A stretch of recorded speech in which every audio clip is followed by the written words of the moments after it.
అందరికీ శ్రీమాత్రే నమః అండి. మేము తమిళనాడులోని కంచి కామాక్షి అమ్మవారి ఆలయానికి వచ్చాము. కాంచీపురం లేదా కంచి తమిళనాడులోని కాంచీపురం జిల్లా రాజధాని. కాంచీపురం జిల్లా తమిళనాడు రాష్ట్రంలో బంగాళాఖాతం తీరంలో ఉన్న చెన్నై నగరానికి 70 కిలోమీటర్ల దూరంలో ఉంది. కాంచీపురం చీరలకు, దేవాలయాలకు ప్రసిద్ధి. కంచి పట్టణంలో పంచభూత క్షేత్రాలలో ఒకటిగా ప్రసిద్ధిగాంచిన ఏకాంబరేశ్వర ఆలయం కంచి కామాక్షి దేవాలయం. ఇది శంకరాచార్యులు స్థాపించిన మూలాంనాయ కంచి శంకర మఠం ఉన్నాయి.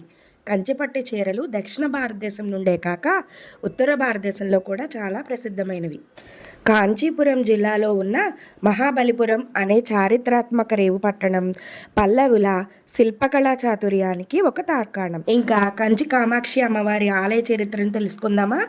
స్థల పురాణం ఏంటంటే, కామాక్షిదేవి మట్టితో శివలింగాన్ని చేసి పూజించేదట. అమ్మవారి భక్తిని పరీక్షించడానికి శివుడు కమ్మనదిగా అవతరిస్తే ఆమె తన చేతులతో మట్టి విగ్రహాన్ని గట్టిగా పట్టుకుందట.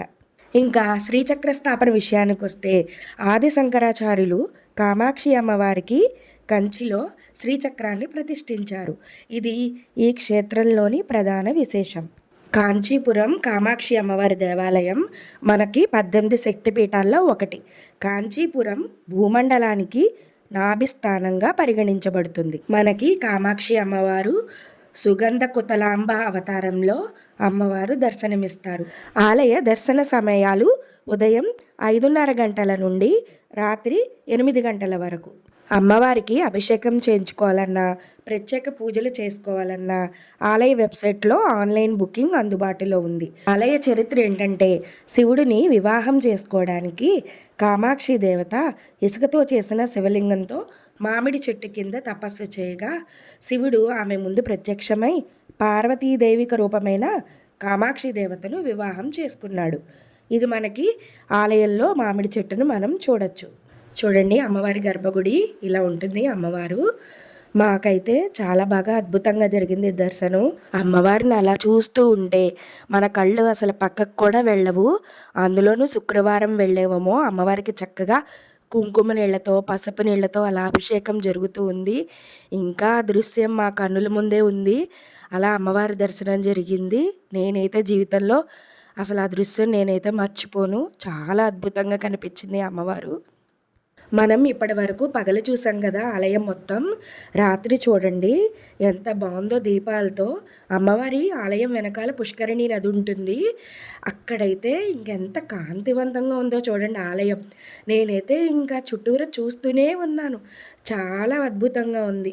ఏదో తెలియని ప్రశాంతత నాకైతే. కామాక్షి అమ్మ ఆలయానికి రావడం ఇది రెండోసారి. నేనైతే మళ్ళీ ఇంకొకసారి అమ్మవారిని చూడాలనిపించి కంచికి బయలుదేరిపోయాము. నేను మొదటిసారి ఆలయానికి వెళ్ళినప్పుడే ఇంటికి వచ్చేసాక అమ్మవారు అలాగే అభిషేకం చేస్తున్నప్పుడు చూసానేమో. ఇంకా తరచూ నాకు అమ్మవారే కనపడుతూ ఉండేది కళ్ళల్లో. ఇంకా నాకు 16 శుక్రవారాల కామాక్షి దేవి వ్రతం కూడా నేను పూర్తి చేసుకున్నాను. ఆ డీటెయిల్స్ మీకు నేను ఒక వీడియో చేస్తాను, మీకు చెప్తాను వివరంగా. పెద్ద తిరుపతిలో వెంకటేశ్వర స్వామి దర్శనం అయిపోయాక శ్రీకాళహస్తికి వచ్చాము. ఆంధ్రప్రదేశ్లోని తిరుపతి జిల్లాలో స్వర్ణముఖి నది తీరంలో ఉన్న శ్రీకాళహస్తీశ్వర దేవాలయం దక్షిణ కైలాసంగా పిలుస్తారు. దీన్నే పంచభూత స్థలాల్లో వాయులింగ క్షేత్రంగా ప్రసిద్ధి చెందింది. శివయ్య దర్శనం మాకు కూడా చాలా అద్భుతంగా జరిగింది. రాహుకేతు పూజ కూడా జరిపించుకున్నాము. చక్కగా శివయ్యని మీరు కూడా చూసి నమస్కరించుకోండి. శ్రీకాళహస్తి, కాణిపాకం ఇలా తిరుపతికి దగ్గరలో ఉన్నవన్నీ చూసేశాక తర్వాత రోజు అరుణాచలం వచ్చాం. అరుణాచలంలోని తిరువణ్ణామలైలో ఉన్న అరుణాచలేశ్వర ఆలయం ప్రసిద్ధ పంచభూత స్థలాలలో ఒకటి. శివుడు ఇక్కడ అగ్నిలింగ రూపంలో కొలువై ఉంటాడు. పురాణాల ప్రకారం శివాజ్ఞచే విశ్వకర్మ నిర్మించిన ఈ క్షేత్రం అరుణాచల కొండను శివుని స్వరూపంగా భావిస్తారు. శ్రీకృష్ణదేవరాయలు, తంజావూరు నాయకులు దీని విస్తరణలో కీలక పాత్ర పోషించారు. తిరుపతిలో 6:30 గంటలకి అరుణాచలం బస్ ఎక్కాము. 10:30 కల్లా అరుణాచలం చేరుకున్నాము. మనకి ఆలయానికి దగ్గరలో యాత్రి నివాస్ అని ఉంటుంది. ఇక్కడ చాలా కన్వీనియంట్గా ఉంటుంది. ఇక్కడికి వచ్చాము. మేము ఆ రోజు సాయంత్రం వెళ్ళాము. ఆలయం అంతా దీపాలు వెలిగించారు ధ్వజస్తంభం దగ్గర. చూడండి ఎంత చక్కగా నిండుగా ఉందో. మీరు కూడా శివయ్యని చూసి నమస్కరించుకోండి. గర్భాలయం లోపల కెమెరాలో లేదు కాబట్టి మీకు వీడియో షేర్ చేస్తున్నాను, చూసి నమస్కరించుకోండి. మేము అదే రోజు సాయంత్రం రమణ మహర్షి గారి ఆశ్రమానికి కూడా వెళ్ళాము. చాలా బాగుంది. అక్కడ కొన్ని జంతువుల సమాధులు కూడా ఉంటాయి. ఆయన ఒక ఆవును ప్రేమగా పెంచుకునేవారు, దాని పేరు లక్ష్మి. ఆ ఆవు సమాధి కూడా ఉంటుంది అక్కడ. మేము వెళ్ళిన రోజు శనివారం త్రయోదశి వచ్చింది. ఆ రోజు ప్రదోష కాలంలో సాయం సంధ్యా వేళ నందీశ్వరుడికి అభిషేకం జరుగుతోంది. మీరు కూడా దర్శించుకుని నమస్కరించుకోండి. అసలు ఆ రోజు సాయంత్రం అయితే ఆలయం ఎక్కడా ఖాళీ లేదు. మొత్తం అందరూ చాలామంది వచ్చారు, భక్తులందరూ. ఈ అరుణాచలం మన ప్రపంచంలోనే అతిపెద్ద శివాలయాల్లో ఒకటి. రాజగోపురం నిర్మాణం శ్రీకృష్ణదేవరాయల కాలంలో ప్రారంభమై తంజావూరు పాలకుడు సేవప్ప అనే నాయకుడు పూర్తి చేశారు. ఇక అరుణాచల గిరి ప్రదక్షిణ విషయానికి వస్తే అరుణాచలం కొండ చుట్టూ 14 కిలోమీటర్లు నడవడం అత్యంత పుణ్యకరం. ఇలా చేయడం వల్ల మనకి మానసిక శక్తిని, ఆధ్యాత్మిక శక్తిని, మనశ్శాంతిని ఇస్తుంది. ఇక ఈ స్థల పురాణ విషయానికి వస్తే బ్రహ్మ విష్ణువుల్లో ఎవరు గొప్ప అనే వివాదం వచ్చినప్పుడు శివుడు అగ్నిస్తంభంగా ఆవిర్భవించారు అరుణాచలంలో. శివుని పాదాలు, శిరస్సు కనుగొనలేకపోయినా విష్ణు బ్రహ్మలు ఆ అగ్ని స్తంభాన్ని శివుడిగా ఆరాధించారు. ఇది కార్తీక పౌర్ణమి రోజున జరిగిందని నమ్ముతారు. కార్తీక దీపోత్సవం సమయంలో పర్వతంపై వెలిగించే భారీ జ్యోతిని దర్శించుకోవడానికి లక్షలాది మంది భక్తులు ఇక్కడికి వస్తారు. మనకి ఆలయంలో కనిపించే ఈ చెట్టుపై పూర్వం తపస్సు చేసిన మహర్షులు ఇక్కడ బలి రూపంలో తిరుగుతుంటారని అందరి నమ్మకం. గిరి ప్రదక్షిణలో భాగంగా 14 కిలోమీటర్ల పరిధిలో అష్టదిక్కులలో 8 ప్రధాన శివలింగాలు మనకు కనిపిస్తాయి. ఇంద్రలింగం, అగ్నిలింగం, యమలింగం, నైరుతిలింగం, వరుణలింగం, వాయులింగం, కుబేరలింగం. ఇప్పుడు మేము కాంచీపురం నుంచి వచ్చే దారిలో తిరుత్తణి సుబ్రహ్మణ్యేశ్వర స్వామి దేవాలయానికి కూడా వెళ్ళాము.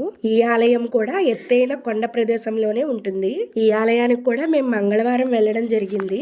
సుబ్రహ్మణ్యేశ్వర స్వామి వారి దర్శనం చాలా బాగా జరిగింది మాకు.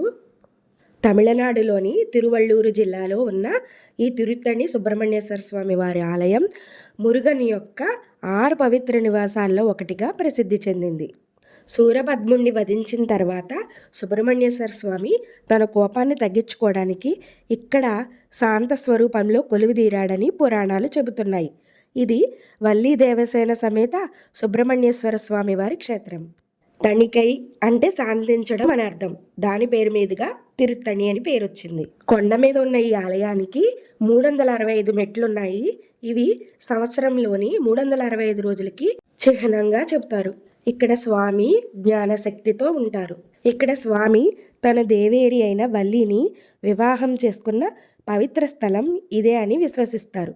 ఇంకా మేము ఏ ప్రదేశాలకు వెళ్ళామో తొందరలో మీకు వీడియో షేర్ చేస్తాను. ఈ వీడియో కనుక మీకు నచ్చితే లైక్, షేర్ అండ్ సబ్స్క్రైబ్. అంతవరకు శ్రీమాత్రే నమః.